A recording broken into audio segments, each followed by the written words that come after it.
Samantala, mas bumaba ang mga kaso ng rabies sa bansa kumpara noong nakaraang taon, habang tumaas naman ng bahagya ang mga kaso ng dengue kasunod ng epekto ng habagat at bagyo noong Hulyo. Si Vel Custodio sa detalye.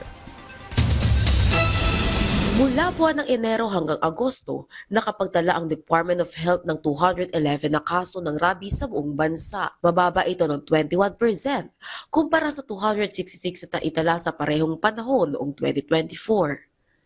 Pero panawagan ng DOH sa publiko na huwag maging kampante.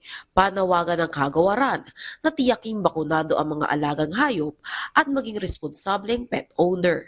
Makipag-ugnayan sa veterinaryo sa LGU para sa bakuna at kung sakaling makagat o makalmot, hugasan agad ang sugat gamit ang sabon at umaago sa tubig sa loob ng 10 minuto at agad na kumonsulta sa health center o sa Animal Bite Treatment Center.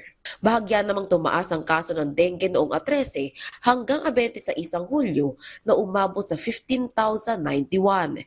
Ito ang linggo nang maramdaman ang epekto ng bagyong Krising, Dante at Emong. Nananatili pa rin nakaalerto ang dengue fast lane para sa mga pagamutan. Gayunman, paalala ng DOH, ugaliin ng taob, taktak, tuyo at takip sa mga lalagyan ng tubig na maaaring pamahayan ng lamok.